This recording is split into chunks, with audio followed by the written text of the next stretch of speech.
Sunday, so it's time to upload another hour of Jiu Jitsu. This is hour 15, and at my request, for some stupid reason, we are doing a truck.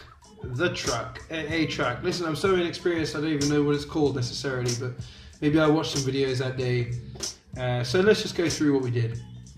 Getting one over the head, but over the back of the neck, but under the arm, and then bumping over to take the top position.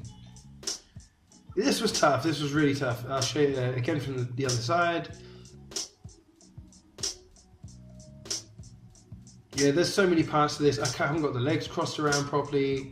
There's lots of thinking going on, really. Justin here again, just running through the finer details.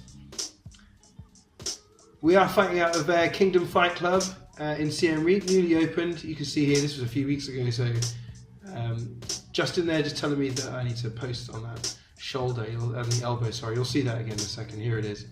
I post my elbow out and then lock the shoulder, his elbow, and Daniel here rightfully saying that I don't want my elbow on the ground, I want my hand on the ground. It puts me up much further, closes the gap between the two of us. So here, getting up, coming around, blocking that elbow, and then going for the bump. If the bump doesn't work, then we use the over the head and under the arm. This was crazy complicated, and fair play to Justin as well. Like I said, I was probably just watching some videos and I was like, oh, let's do truck. And as experienced as he is, could literally turn around and say, yeah, cool. He knows it's way above the weight we're punching at, certainly mine. But yeah, still gave us the opportunity to learn it. You'll see Rob there escape his arm out, which is then the next time that we would roll over. I was so confused by this, it was mad. I did have my legs hooked properly that time. I think this is the final stage now. Justin again demonstrating what we're supposed to be doing.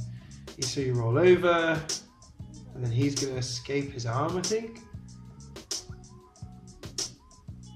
There it is. I'm going to roll back over, and then yeah, so I can work a couple of submissions here, if I get the right foot, that is.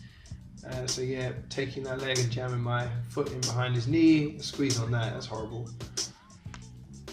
And if that doesn't work, maybe I could just roll back over. I think this is the truck part of it. I was so confused, it was crazy. And then there's a submission there as well. So looking at our rolls then, first one up is me and Rob. I've noticed recently as well that I'm starting so many of these rolls on my back with bigger and heavier guys. It's crazy. A good escape there. Trying to keep a foot on his hip there, so if he moves around, I was hoping I could move around with him.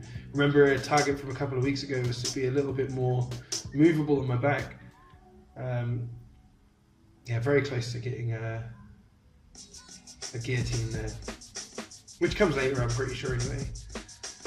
So more scrambling. Oh, this time I'm on the top, so I jump over his guard and try and go for that head and arm choke that we learned a couple of weeks ago, but I don't have the strength, I think. Then I'm trying to take his back here, so try and get my hooks in. I might have kicked him in the nether regions. And then here, again, I want to get that right foot in and underneath, and then I'm just crazy. I've lost the back now. And then I'm fighting from my own back again. And defending this Achilles heel hook that Rob's applied, which isn't nice. But easily gotten past. And then a couple of weeks ago I managed to get an armbar out of that, so I tried that again unsuccessfully. So he's got, I can see the mayhem chop there with the knee. He was trying to get that knee across my belly so he can go for that same Achilles lock. Now he's got to break my guard. See, I should be sitting right up there like that, trying to pull his posture down towards me. I'm trying to get the head over, and then the arm over the head and under. You can see my arm squeeze out. He's got great wrist control, so it makes it really difficult for me to sit up. You can see here Justin coming around, just telling me to swim out of that wrist control that he's got there, but he breaks out of it. You can see it from this side. As soon as I try to do that swim out, I've I haven't concentrated on keeping his posture down. He's postured up, and yeah, he's out. No, I'm keeping his head under control, so that's good. So the easiest guard break ever in the world there, I think. It literally slipped my legs off from around him like a skirt. Big neck crank there.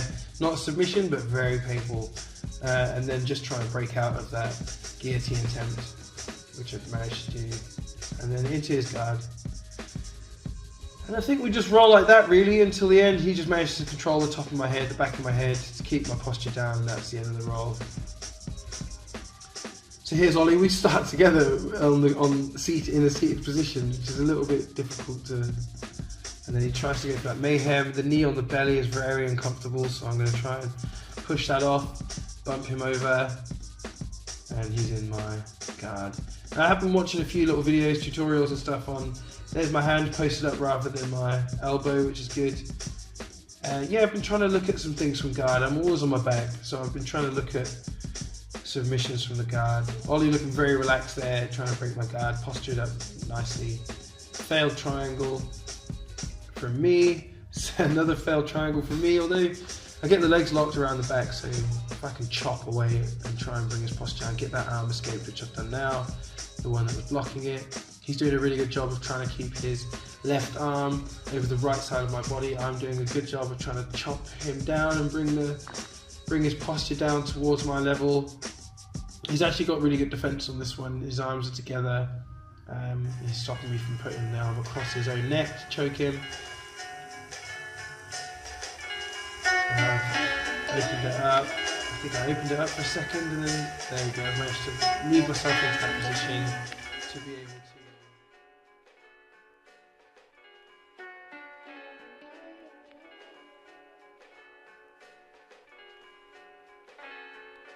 So restarting again after the submission, and I'm going to try and do a half guard here by escaping my knee.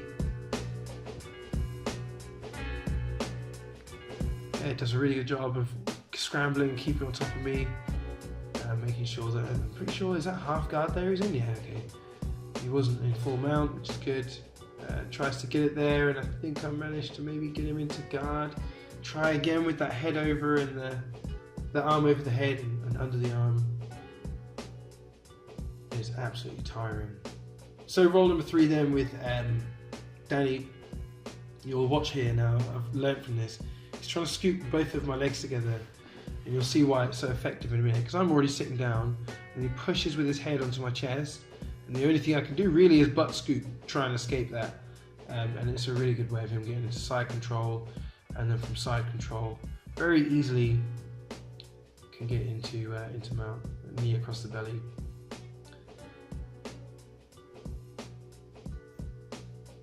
So here from that other angle there, the knee across the belly wasn't working, so he's lifted his leg up and over, and you'll see the submission from this side where my arm is out, grab, pull, Kimura, boom. Is it a Kimura? Maybe a reverse Kimura, I don't know. But a submission nonetheless. And the good thing about Danny is he doesn't let you reset, so you have to play from there. I've submitted you, yeah, he's choking me with my own arm, that's how good he is. And then I'm just trying to block that, prevent that head and arm choke really. Try and escape. A knee on the belly there, that I can tell you is very uncomfortable. And there, a good demonstration of what I was trying to work on before about being more movable on my back to prevent that, which is exactly what I did. He couldn't get around to the side of me because my back was moving around the ground at the same time. I spun around with him at the same time, basically. So we've just been practicing this the last couple of weeks of moving around the side, and yeah, look, there we go, he's trapped my arm. Despite having gotten from my back and over onto the top, he's trapped my arm now. If this was MMA, I suppose I would have been hit in the face a few times by now. But I managed to get out, knee across the belly to free my arm, and then a head and arm choke.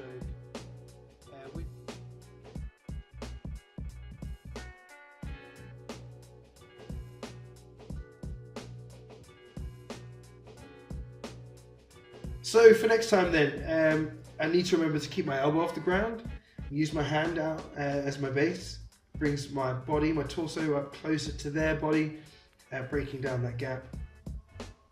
Remember to try and swim that wrist out as well, rather than, I think I was just fighting it, I was just moving backwards and forwards and up and down. If I remember to swim in, so bring my hand around and back behind him, like Justin was showing there, I can escape that wrist control. And then probably the biggest lesson of the day is to slow your roll. What we learned for learning that truck, at my suggestion, a stupid idea. Like I said, I was watching some pros go at it in the day. It's way too complicated for my ability. Probably way too complicated for everyone else's ability that comes to these sessions. This is challenging stuff. So it's good to put into perspective that